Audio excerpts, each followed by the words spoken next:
जय गणेश जी। मैं डॉक्टर आशुतोष द्विवेदी आपका स्वागत करता हूं इस चैनल पर।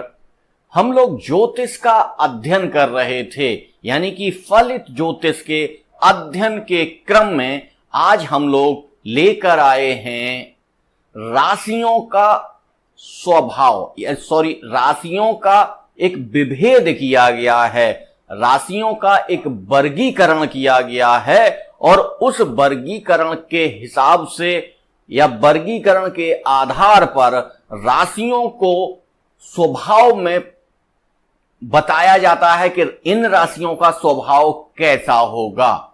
इसको कहते हैं चर, स्थिर और द्वि स्वभाव राशियां।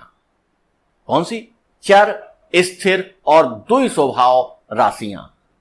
जैसा हमने आपको पहले बताया था कि आपकी कुंडली में आपकी लग्न से आपके स्वभाव के या आपके व्यक्तित्व के 50% गुण मिलते हैं, यानी जो राशि वहां पर बनी होगी उस राशि के हिसाब से 50% जो क्वालिटीज होंगी वो आपकी मिलेंगी और 50% आपके जहां चंद्रमा बैठे होंगे, जो आपकी राशि बनेगी उसके हिसाब से उससे आपका स्वभाव निर्धारित किया जाएगा।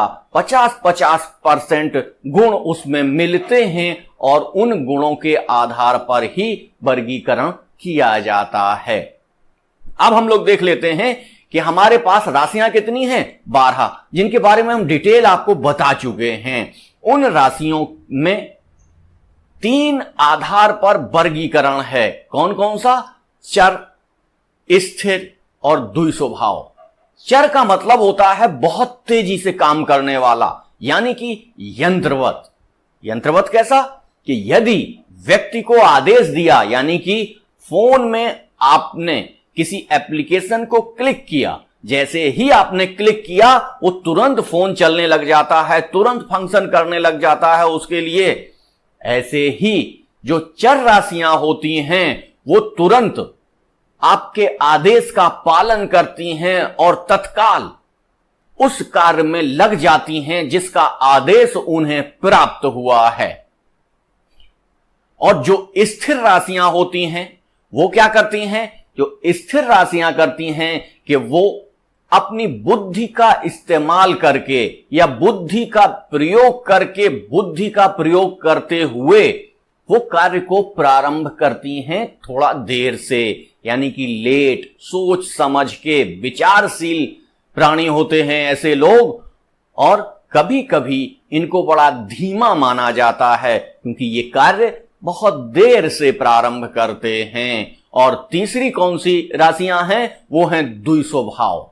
द्वि स्वभाव में चर और स्थिर दोनों राशियों के गुण और दोष उपस्थित होते हैं। उन्हीं गुण दोषों के आधार पर वो अपना कार्य व्यवहार करती है, यानी कि द्वि स्वभाव राशियों में हमेशा दोराहे पर व्यक्ति खड़ा होता है।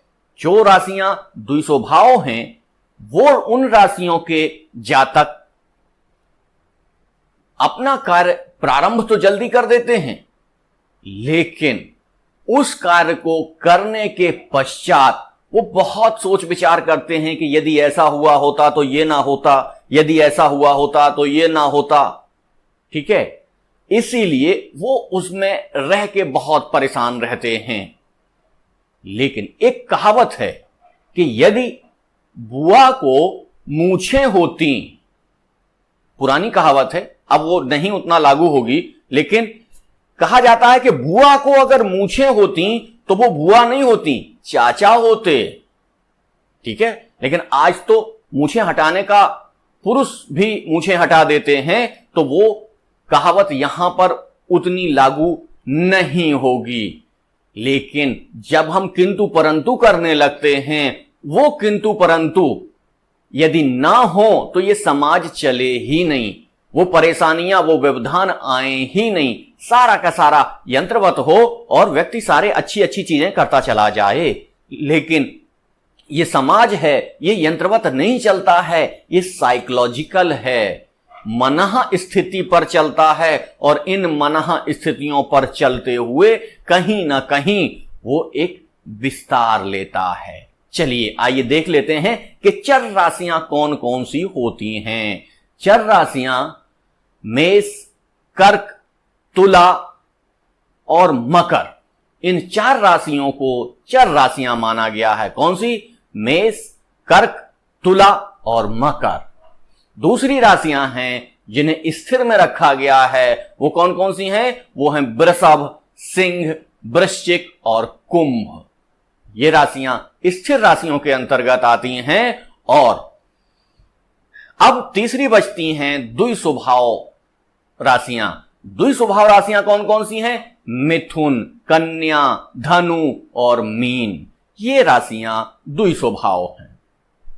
अब हम लोग देखते हैं कि ये आपको पढ़ाने की क्यों इतनी आवश्यकता थी, क्यों मैं ये टॉपिक लेकर आया।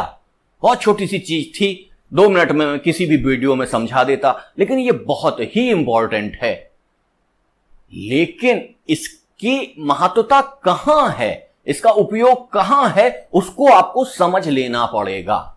यदि आपने नहीं समझा, इसको कहीं पर भी लगा दिया, तब ये उतना लागू नहीं होगा। ये कैसे लागू नहीं होगा, इसको हम अभी समझाते हैं।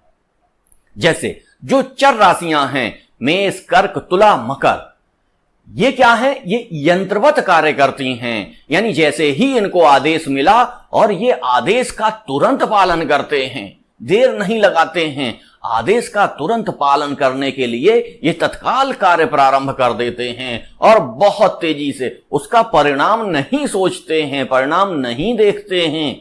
जैसे ही कहा गया कि जाइए तालाब में कूद जाइए, तो वो खट से तालाब में कूद जाएगा। वो सोचेगा ही नहीं कि तालाब में जाएंगे, हमको तैरना नहीं आएगा तो हम डूब जाएंगे, बाद में क्या होगा इसके बारे में नहीं सोचेगा। आदेश मिला है तो तत्काल तालाब में कूद जाएगा।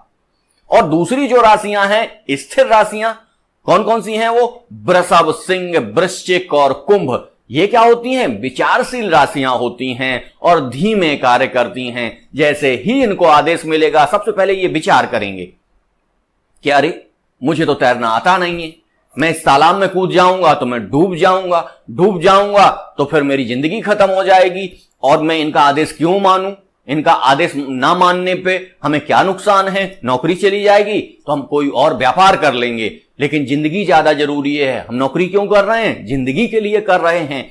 ऐसे सारे सोच विचार में वो अपने कार्य को इतना धीमा कर देते हैं, और यदि उनको लगता है कि उचित कार्य है तो वो कार्य करते हैं फिर, लेकिन इतना धीमा कार्य कर देते हैं। और तीसरी होती हैं द्विस्वभाव राशियां।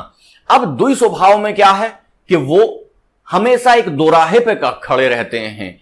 कभी वो बहुत तेजी से कार्य कर जाते हैं, कभी वो तेजी से कार्य नहीं कर पाते हैं। और हां, यहां पर यह भी देखने की आवश्यकता है कि यदि आपकी लग्न अलग है और राशि अलग है, अगर दोनों एक साथ हैं तब तो कोई बात नहीं, आप में वही गुण आएंगे। लेकिन अगर आपकी राशि अलग है और लग्न अलग है तो 50-50% आपके आएंगे। मान लीजिए कि किसी जातक के लग्न चर है, यानी कि मेष, कन्या, तुला, मकर में से कोई उसकी लग्न है, चर राशि है वो, और इसके बाद उसके जो राशि है वो स्थिर है, यानी वृषभ, सिंह, वृश्चिक, कुंभ ये है, तो ये इस तरीके से दोनों का मिलके द्विस्वभाव राशि बन जाती है और ऐसा व्यक्ति हमेशा दोराहे पे खड़े रहता है।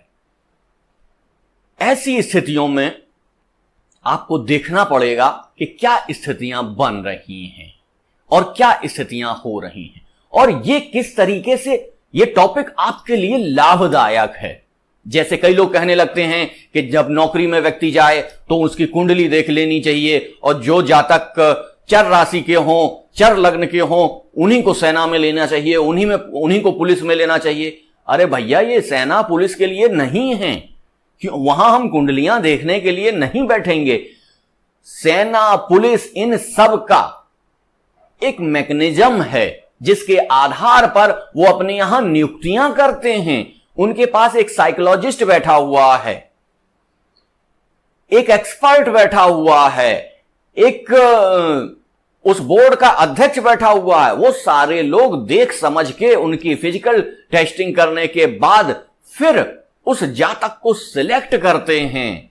तो ये जो आपका ज्योतिष है, ये आपके घर में प्रयोग करने के लिए है कि यदि आपको कोई बहुत जल्दी से काम करवाना है, घर में 2 बच्चे हैं, एक चर राशि और लग्न वाला है, एक स्थिर राशि और लग्न वाला है, यदि आपको तुरंत कोई काम करवाना है और वो कार्य बहुत तेजी से होना चाहिए, अन्यथा आपको नुकसान हो सकता है, तब आप आदेश किसको देंगे? चर राशि वाले को, कि जल्दी से जाके ये काम करो। वो भागता हुआ जाएगा, काम करके लौट आएगा। लेकिन अगर आपने स्थिर राशि वाले को ये बोल दिया तो वो सोचेगा, समझेगा, विचारेगा, फिर जाएगा, तब तक वो नुकसान हो चुका होगा। इस स्थिति में ये ज्योतिष का प्रयोग आप वहां पे कर देंगे जहां पर आपके सामने वो संसाधन उतने नहीं हैं।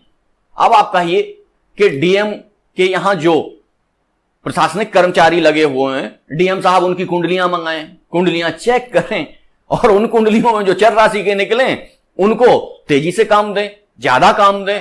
वो तेजी से काम करेंगे, उनमें ऊर्जा ज्यादा होगी। लेकिन ऐसा नहीं है, क्योंकि व्यक्ति, जातक और सारी चीजें, डीएम के पास एक अपनी कार्य योजना होती है जिसके अनुसार वो कार्य करते हैं। उनके पास बहुत सारा स्टाफ होता है। घर में आपके में वो सारा स्टाफ नहीं होता है। आप साधन विहीन हैं। जब साधन विहीन हैं तब आपके पास आपके बच्चों की कुंडली तो है ही, आपको मालूम है ये चर राशि का है, ये स्थिर राशि का है, ये द्विस्वभाव राशि का है, आपको ये मालूम है कि ये कैसे कार्य करेगा। तो आप इन सारी चीजों का अपने घर में प्रयोग करेंगे और अपने जीवन को सुखद बनाएंगे। ये कार्य केवल उसी के लिए है कि समाज में किस तरीके से आप अपने आप को फिट बिठाते हैं। जैसे कहा जाता है, सर्वाइवल ऑफ द फिटेस्ट। जो फिट होगा इस संघर्ष में वो जीवित रहेगा, जो इस संघर्ष में फिट नहीं बैठेगा वो उसको इस पृथ्वी से जाना पड़ेगा। तो ज्योतिष क्या है? आपको फिट रखने के लिए, कि आपको पहले से आपकी कमियां मालूम हैं। हमको मालूम है कि ये बच्चा स्थिर राशि का है, ये देर में कार्य करेगा, तो उसको जल्दी वाला काम नहीं देंगे, उसको स्थिरता वाला काम देंगे। जो काम आराम से होना हो, जिसमें दिमाग लगाना हो, जिसमें सोच विचार लगाना हो, वो व्यक्ति स्थिर राशि वाला वो कार्य करेगा और कार्य बहुत अच्छे से करेगा। वहां अगर हम चर राशि वाले को वो काम दे देंगे, वो बहुत तेजी में कर देगा और वो काम बिगड़ जाएगा, वो उतने अच्छे से नहीं आएगा। मान लीजिए हमें कहीं पर भाषण देना है, तो उस भाषण के लेखन का कार्य हम चर राशि वाले को नहीं दे सकते, हम उसको स्थिर राशि वाले को ही देंगे, क्योंकि वो सोच के, समझ के, विचारशीलता के बाद धीमे से कार्य करेगा। और जैसे हमारे पास 2 घंटे का टाइम है, 2 घंटे में बुला के हमको दे देगा, वहां जाके हम वो पूरा कर देंगे। अब यदि वो चीज नहीं होती है, तब की स्थितियां आप समझ जाइए कि यदि हम उल्टे व्यक्ति को यह कार्य दे देंगे तो वो कार्य बिगड़ ही सकता है। हां, जहां पर आप साधन विहीन हो, आपके पास उतने साधन नहीं हैं, तो आप पूछ लीजिए कि भाई तुमको अपनी राशि मालूम है? अब राशि उसको मालूम है, उसने राशि बताई, हमने कैलकुलेट किया कि हां भाई ये चर राशि का है, चर राशि का है तो इसे क्या काम देना है, स्थिर राशि का है तो इसे क्या काम देना है। तो जब हमारे पास साधन नहीं है तब हम ज्योतिष के इस विधि का उपयोग करेंगे और इस विधि का उपयोग करके अपना कार्य पूर्ण कर लेंगे। अब तो कंप्यूटर से कुंडलियां बनने लग गई हैं तो कैलकुलेशन एकदम सही आ जाती है। पहले तो ज्योतिषी अपने हिसाब से बनाते थे, कैलकुलेट करते थे, उन सारी चीजों को रखते थे, तो कई बार कुंडलियां बहुत गलत हो जाया करती थीं। लेकिन आज वो स्थितियां नहीं हैं, हम उन स्थितियों की ज्यादा चर्चा नहीं करेंगे। तो ये आप समझ लीजिए कि ये महत्वपूर्ण और स्पेशल टॉपिक लेके मैं इसीलिए आया हूं कि आपको पता चल सके कि कौन सी राशियां चर हैं, कौन सी स्थिर हैं, कौन सी द्विस्वभाव की हैं। जैसे मान लीजिए आपको अपने व्यापार में किसी दूसरे व्यक्ति से डील करना है, आपको उसकी राशि पता है, आपको उसकी राशि पता है कि जल्दबाज है, तो आप जाके उसको बहुत अच्छी अच्छी चीजें दिखाएंगे और वो तुरंत उस पर निर्णय ले लेगा और आपका काम बन जाएगा। लेकिन यदि आप स्थिर राशि वाले के पास गए तो वो तो पहले ना करेगा, ना मैं सोच के बताऊंगा। तब आपको अपनी क्वालिटी ले जानी पड़ेगी, क्योंकि वो विचार करेगा एक एक पॉइंट पे। लेकिन चर राशि के पास आपको उतनी क्वालिटी ले जाने की आवश्यकता नहीं है। थोड़ा सा आपने उसको समझाया और वो तत्काल निर्णय लेके वो आपका काम कर देगा। इसलिए और द्विस्वभाव जो राशियां हैं ये हमेशा दो राहे पे खड़ी रहती हैं। और हां, यदि आपकी लग्न अलग है और राशि अलग है, अगर लग्न चर है राशि स्थिर है, तब ये क्या राशि बनेगी? ये द्विस्वभाव बन जाएगी। और यदि चर आपकी लग्न है, द्विस्वभाव आपकी राशि है, तब भी आपको अधिक लक्षण किसके दिखाई देंगे? चर राशि के दिखाई देंगे कि वो जल्दी से काम करने वाला होगा और बाद में पछताएगा। जल्दी काम करेगा तो काम बिगड़ेंगे, काम बिगड़ेंगे तो बाद में वो पछताएगा। और यदि राशि उसकी स्थिर है, लग्न उसकी द्विस्वभाव है, तो स्थिर के उसमें गुण आएंगे और वो बड़ा सोच विचार के कार्य करेगा। तो वो पछताएगा तो नहीं, लेकिन हां एक बार कंफ्यूज जरूर होगा कि हमें इस रास्ते जाना है या इस रास्ते जाना है। वो दो राहे पे खड़ा रहेगा। और जिसकी चर राशि होगी या चर लग्न होगी, वो व्यक्ति बहुत तेजी से कार्य कर जाएगा। तो ये जो ज्योतिष है ये अपने जीवन को, अपने कार्यों को अच्छा बनाने के लिए है। ये सरकार के लिए उतना सार्थक नहीं है, क्योंकि सरकार का एक तंत्र होता है, एक सिस्टम होता है। वो उस तंत्र और सिस्टम से चलते हैं और वो सारी चीजें ढूंढ लेते हैं। हम व्यक्तिगत जीवन में अपने घर पर उतने साधन हमारे पास उपलब्ध नहीं होते हैं कि हम अपने बच्चों से अगर काम करवाना है तो हम एक साइकोलॉजिस्ट बिठाएं, साइकोलॉजिस्ट से उसकी पूरी सर्वे करवाएं, सर्वे करवाने के बाद वो हमको बताए कि इसका स्वभाव कैसा है। ऐसा हम लोग नहीं कर सकते हैं। अब जब नहीं कर सकते हैं तब हम क्या करते हैं? ज्योतिष का सहारा लेते हैं। और ज्योतिष एक विज्ञान है और एकदम स्पष्ट जो चीजें हैं उनको आपके सामने रखता है। मैं पहले ये सोच रहा था कि इनको इस टॉपिक को पहले बता दूं, लेकिन पहले मैंने आपको राशियां समझाई, भाव समझाए, उसके पश्चात अब मैं इसको लेकर आया हूं। इसका प्रयोग करके आप अपने जीवन को सफल बना सकते हैं। और यदि आप ज्योतिष सीख रहे हैं तब भी आप फल कथन करते समय इसका ध्यान जरूर रखिएगा। अगर इसका ध्यान नहीं रखा तो फल कथन गलत होने की संभावनाएं हो जाती हैं। आज का टॉपिक यहीं तक। कल पुनः एक नए टॉपिक के साथ उपस्थित होऊंगा। जय गणेश जी। धन्यवाद।